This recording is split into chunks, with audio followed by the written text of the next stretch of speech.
Welcome to the first lecture for The Merchant of Venice. As I've said before on all the occasions that we've read new plays, Act 1, Scene 1, very important. It's a legend to the map of the rest of the play. Some of the most important thematic developments have their focus, their inception really in Act 1, Scene 1. So as the first act and scene of this play begins, let me indicate that this is scene 1 that I'm talking about here. As the very first act and scene of this play begins, Antonio and his friends are talking about why Antonio is so sad. And each of his friends offer a reason. One of them suggests that maybe he's worried about ships that he has off in various parts of the world, and perhaps he's worried that the ships are going to sink, he's going to lose his investment. When Antonio takes that off the table, the other friend suggests that perhaps he's in love, and maybe he's saddened because his love is not being reciprocated, and then Antonio takes that off the table as well. And so this issue of Antonio's initial sadness is something that perhaps is something for us to consider. Antonio offers his own explanation. I hold the world but as the world, Graciano, a stage where every man must play a part, and mine a sad one. And so this line from The Merchant of Venice echoes another line from another play that some of you might know, which is the play As You Like It, in which one of the characters says, all the world's a stage. And Antonio says something very similar as well, right? He says it in his own way, but he equates the world to a stage. And on the stage of the world, every man must play a part. And interestingly enough, this will come up later on in the play. So pay attention to this idea of everyone having a particular role to play. And what happens if you decide that you don't want to play the role that's been assigned to you? What if you want to play a different role? You want to switch into another character? This should immediately get you thinking back to Twelfth Night, right? This idea of switching, of moving out of the role that's been allotted to you, right? For Viola, it's the role of a woman, and moving into another role that you choose for yourself, right? For her, it's Cesario. And sort of the complications, the liberation that comes with that, but the complications that come with that also. For Antonio, he's already self-designated that his particular role on the world of the stage is a sad one. And so perhaps that's his own explanation for why he's sad. The part that I must play on the stage is a sad part. It's almost a meta-dramatic pronouncement, isn't it? It's almost like a pronouncement about that sort of self-referential about the fact that Antonio is a character on a stage, right, in the middle of a play written by William Shakespeare. But it also goes back to this idea of every man playing a part, and that is something for us to think about. When Bassanio enters the picture, we get some sense of what are some of the issues that are going to be at stake for the rest of the play. So let me read these lines from Antonio, from Bassanio to Antonio. They're the best of friends, aren't they? Right? And guys named Antonio are often best friends to other people. We had an Antonio in Twelfth Night who was a best friend, right, to Sebastian, and here we have an Antonio who is once again playing the role of a best friend, this time to a man named Bassanio. 'Tis not unknown to you, Antonio, how much I have disabled mine estate by something showing a more swelling port than my faint means would grant continuance. Nor do I now make moan to be abridged from such a noble rate, but my chief care is to come fairly off from the great debts wherein my time something too prodigal hath left me gaged. To you, Antonio, I owe the most in money and in love, and from your love I have warranty to unburden all my plots and purposes, how to get clear of all the debts that I owe. And then he continues. I'm just going to read this line as well before we look at Bassanio's dialogue.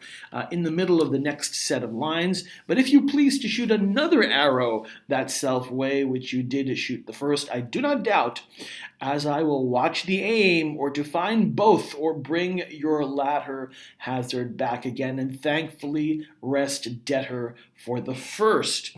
And so we get the fact that Bassanio is very, very close friends with Antonio, and that Bassanio's station in life, right, is defined by the fact that his own estate is disabled. The fact of the matter is he is in great debts. The fact of the matter is that he's acted in ways that are too prodigal. And the fact of the matter is he owes the most in money and in love to Antonio. So if Antonio's role in life is a sad one, Bassanio's role may be described as a role that is financially imprudent and also dependent upon Antonio. And that seems to be the role that Bassanio will play for the rest of the play. And Bassanio even goes one step further. Besides declaring his own prodigality, he also asks Antonio to do something that most people would scoff at, which is the fact that not only do I owe you all this money, but if you don't mind lending me a little bit more money, I promise I will give you back what I owe you the first time around and the second time around. To most normal people, this kind of a request for more money, like throwing good money after bad money, would be completely rejected. But take a look at Antonio. Antonio says, again, in the middle of the line, I'm reading, and out of doubt you do me now more wrong in making question of my uttermost than if you had made waste of all I have. Then do but say to me what I should do, that in your knowledge may by me be done, and I am pressed unto it, therefore speak. And so, besides playing a sad role in this play, it seems like Antonio's role is to be an enabler for Bassanio, right? An enabler in the sense of both financially and also emotionally as well, right? And we saw this kind of enabling Antonio even in Twelfth Night, right? There seems to be something about enabling Antonios in Shakespeare's plays. Perhaps a paper topic can come out of that for you. But this is an Antonio who says, "Oh, it's no problem at all. Yes, I know you owe me a lot of money, but yes, let me give you some more money." And he even chides Bassanio, saying, "How could you even think twice about asking me for more money? Of course, I'll lend you more money." And then comes the reason for Bassanio's desiring more money. In Belmont is a lady richly left, and she's fair and fairer than that word of wondrous virtues. Sometimes from her eyes I did receive fair speechless messages. I'm going to bold and underline that.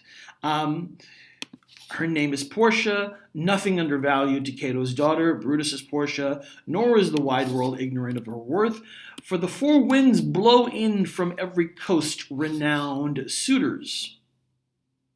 Keep attention to that as well. And in her sunny locks hang on her temples like a golden fleece, which makes her the seat of Belmont Cox's strand, and many Jasons come in quest of her.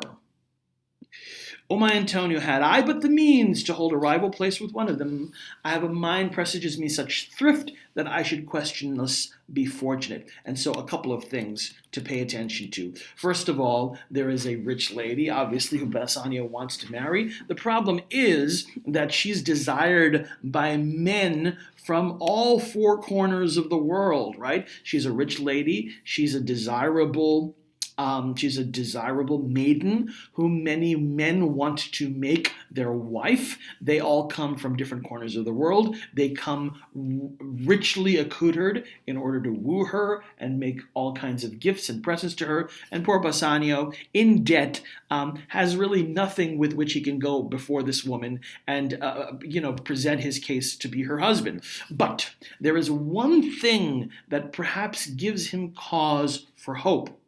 And it's what I bolded and underlined over here. Sometimes from her eyes I did receive fair speechless messages. So Bassanio and Portia have seen one another before, and Portia has indicated, or at least it seems to Bassanio, that she has indicated in fair speechless messages that she's open to the idea of being with him.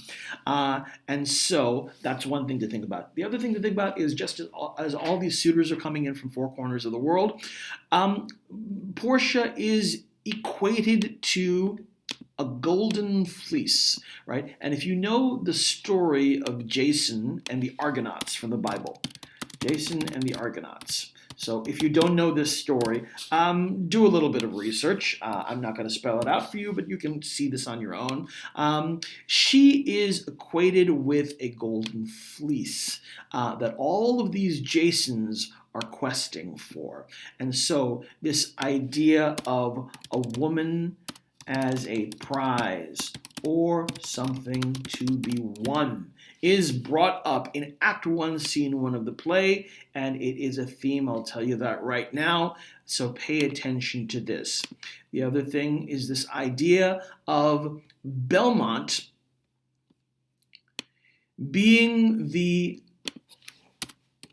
having a sort of gravitational pull for other places from around the world, right?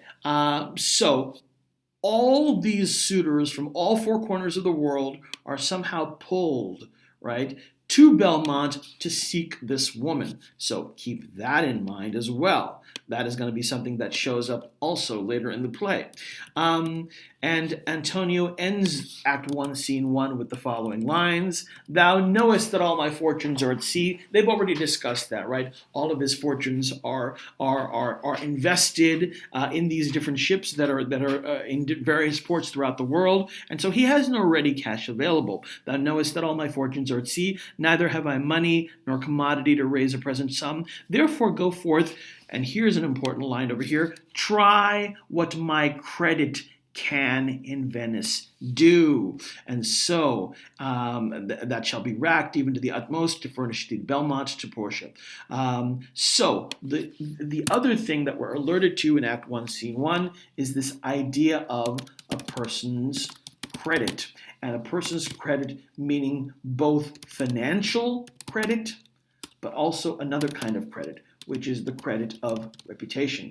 Use the reputation of my name, Antonio, to see if you can't scare up some actual cash for what you'd like to do. That is your suit to Portia. And so this idea of what can a person gain, what can a person get on credit, what can a person get on the credit of their reputation will also figure importantly throughout the rest of the play. Keep this in mind as possible themes. Now, we go from talking about Portia in Act 1, Scene 1 to listening to Portia talk about herself. And Shakespeare often does this in his plays, where he'll have a bunch of characters talk about a third character, and then in the very next scene, he will give that third character talking about himself or herself. And so we've got a perspective juxtaposition, being talked about and then being able to talk for yourself. We see this in Othello as well. If you've ever read Othello, Othello is described in Act 1, Scene 1, and then only later does he get to speak for himself. Now, if Portia is the golden fleece, if according to the men in the play, Bassanio and Antonio, she's an object to be won, in Act 1, Scene 2, we get a sense that she is not an object at all, but rather a fully sentient, feeling agent, a subject, someone who wants her own agency and her own subjectivity and doesn't want to be considered the object of male desire. And not only male desire, but an object to be won. She and Nerissa, her servant, are talking, and Portia says the following. We get something about her background and sort of the circumstances in which she's in. The brain may devise laws for the blood, but a hot temper leaps over a cold decree. Such a hair is madness, the youth to skip over the meshes of good counsel, the cripple. But this reasoning is not in a fashion to choose me a husband. Oh me, the word choose. I may neither choose whom I would, nor refuse whom I dislike. So is the will of a living father. So is the will of a living daughter curbed by the will of a dead father. Is it not hard, Nerissa, that I cannot choose one nor refuse none? And so we get the terms under which Portia will be married off. Her father, who's dead, has decreed in his will that his daughter will be married off by lottery, that her potential suitors will have a chance to choose her, but she will not have a chance to refuse any potential suitor who wants to come to Belmont and try their hand at winning her. And so this idea of female agency, and not just female agency, but this idea of disabled female agency is raised in Portia's lines, right? If the men see women as objects to be won, women see themselves as subjects who wish they could choose their own husband, but in fact are disabled to do so. And not just disabled by living men, but even by men who are dead. A dead man has more agency than a living woman, right? That's the irony of it. Your father was ever virtuous, her Nerissa says, and holy men at their death have good inspirations. Therefore, the lottery. And again, this idea of lottery, right? Women as prizes.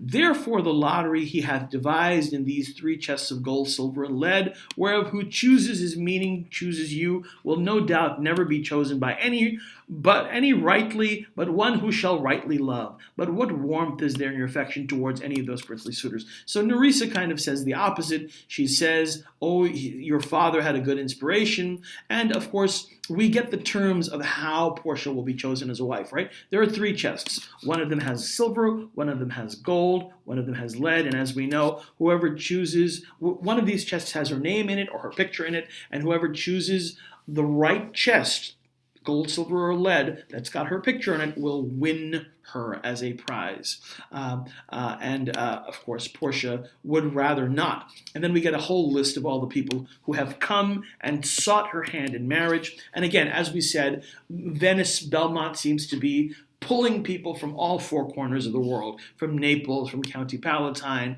from France, from England, from Scotland, from Germany. These are all the places that her suitors coming from.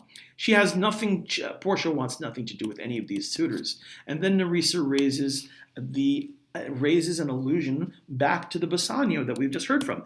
Do you not remember, lady, in your father's time, a Venetian, a scholar, and a soldier that came hither in the company of the Marquis de Montserrat? Yes, it was Bassanio, as I think he was so called.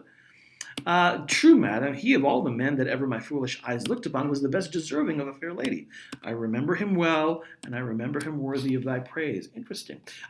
So, at this moment, Portia acknowledges that she's seen Bassanio before. We already got that in Act 1, Scene 1, right? Bassanio told Antonio, I've seen her before. The one thing which Bassanio tells Antonio, which Portia does not mention in these lines to her servant Nerissa, is those fair, speechless messages, right? Portia only tells Nerissa half the story. She only says, oh yes, I remember that guy Bassanio. Yeah, he was a good guy. She only says that much to Nerissa. What she doesn't say is that she's already encouraged Bassanio to come through these fair speechless messages and try and woo her. So we get a sense of a Portia who is a little bit deeper than we initially see her to be, right? She's deep. So the whole idea of trying your fortunes, seeing where your fortunes will take you is picked up. Shylock, the most famous character from this play, is introduced. And remember, Act 1, Scene 1 ended with Antonio saying to Bassanio, go try my credit. See what my name can get you. And Shylock acknowledges, right, that Antonio has a good name. He's got a good reputation. Oh, no, no, no, no, no. My meaning in saying is he's a good man is to have you understand me that he is sufficient. So Shylock acknowledges that, yes, Antonio's got a good enough reputation. His credit is good enough so that against his name, a lender might feel comfortable giving out cash in exchange for the credit of Antonio's name. Yet his means are in supposition. He hath an argosy bound for Tripolis, another to the Indies. I understand, moreover, upon the Rialto, he hath a third in Mexico, a fourth for England, and other ventures he hath squandered abroad. But ships are but board, sailors are but men. There be land rats and water thieves and land thieves, I mean pirates, and there are perils, and then there is the peril of the water, the winds, the rocks. The man is notwithstanding sufficient. 3,000 ducats, I think I may take his bond. And so we see a different dynamic between men and women. If Portia is a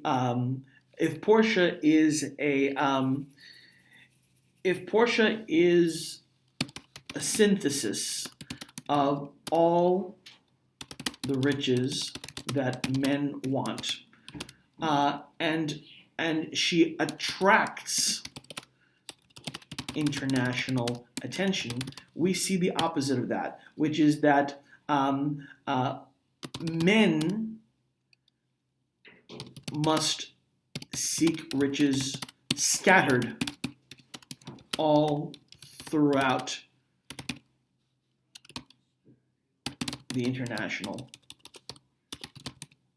world.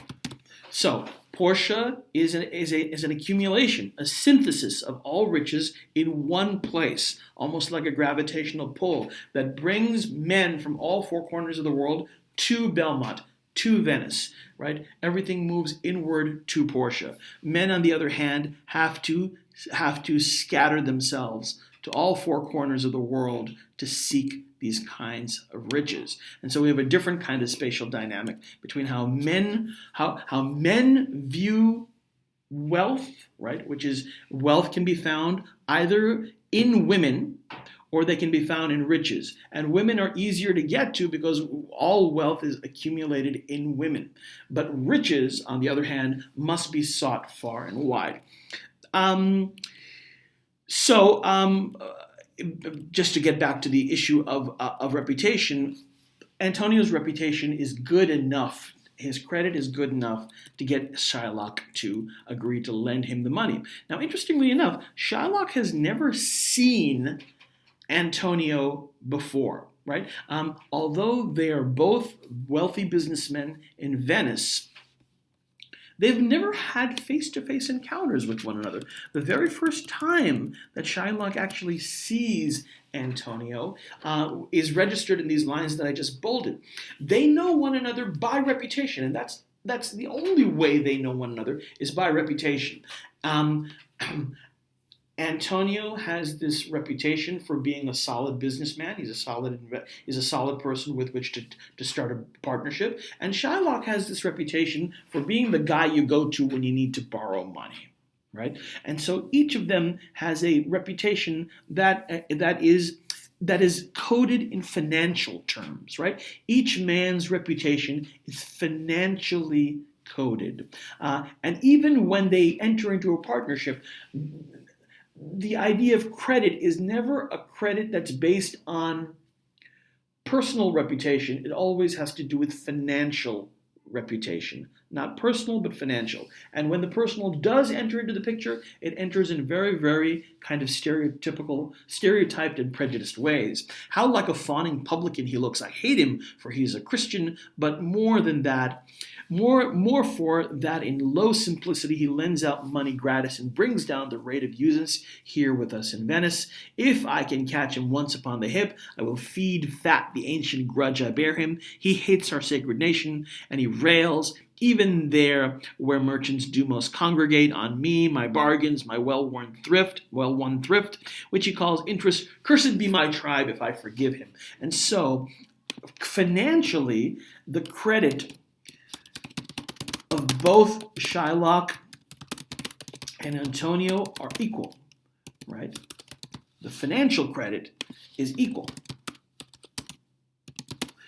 But the personal credit is diametrically opposite, right? In Shylock's estimation, he hates the reputation that Antonio has because Antonio gives out money without charging interest. And what does that do to Shylock, who does charge interest? It brings his rates down, right? He can't lend out as much money because there are people who go to Antonio with their desire to borrow money, and so their personal and their financial are at odds with one another. There's a consistency as far as financial is concerned, but an inconsistency as far as personal credit is concerned. They're approaching it from different angles. And Shylock complains to Antonio. I'm not going to read these lines, but he says that you've berated me. You've called me a misbeliever and a cutthroat. You spit upon my reputation. And after doing all these horrible, horrible things to me, how could you come to me and say, would you please lend me some money? And Antonio has a response ready. He says, look, yeah, absolutely. I don't think much of you. I don't think much of any Jew. But if thou wilt lend this money, lend it not as to thy friends. For when did friendship take a breed for barren metal of his friend? But lend it rather to thine enemy, who, if he break, thou mayest with better face exact the penalty. And so Antonio says, you know what? We can still have we may hate one another, but we can still have financial dealings. Just lend me the money as if you would lend it to an enemy. And if I forfeit on the loan, you can have an extra measure of satisfactory revenge against me in getting back what I owe to you, right? And so he says, lend the money not out of love, lend it out of the hate that you feel for me. And who knows, I might even forfeit, and you might get a chance to get some kind of revenge against me. Legally sanctioned revenge, right? And Shylock's response, again, is very, very interesting. He says the following in an aside. We get some sense of Shylock's kind of internal monologue with himself. Pray you tell me this. And they agree, right? Shylock agrees to lend the money, but because he's lending the money to an enemy and not to a friend, he puts a stipulation in. He says, okay, if I'm going to get a chance to gain revenge against you if you forfeit on my loan, I really want to sweeten the deal for myself. If you forfeit on this 3,000 ducats and you don't pay it back to me, I want a pound of your flesh. I don't just want the money. I want to cut off a pound of flesh from your body as an exchange. And Antonio agrees. And Shylock later on in an aside says to himself, well, I just signed this bond, but really, is revenge really that important to me that I'm willing to accept human flesh instead of 3,000 ducats as payment? That's revenge. Of course, revenge is very, very satisfying, but isn't having money more satisfying? Pray you tell me this. If he should break his day, what should I gain by the exaction of the forfeiture? A pound of a man's flesh taken from a man is not so estimable profit neither as flesh of muttons, beef, or goats. I say to buy his favor, I extend this friendship. If he will take it, so. If not, adieu.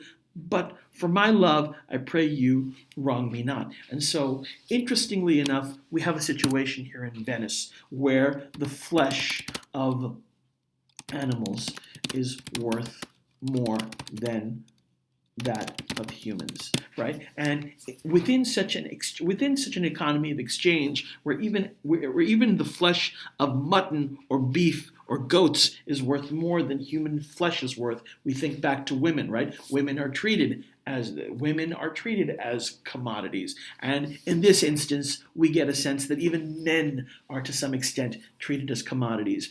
In a society where this kind of economic system is in place, what is the only way that a person can add value to his esteem, can add value to himself? And Shylock considers the fact that, look, maybe the only way that I can have my reputation, I can gain a better credit for myself, the only way perhaps I can gain an increase in my reputation, my personal reputation, is to agree to this loan. is to give him the money, is to exchange my cash for a better credit in the eyes of the Christians who I have to deal with all the time. And so there is this possibility, there is this idea raised within the play of this idea of flesh for credit, this kind of exchange. And in this instance, we get a sense that maybe Shylock wants to have better credit. And so he accepts this bond of a pound of flesh in lieu of 3,000 ducats, right?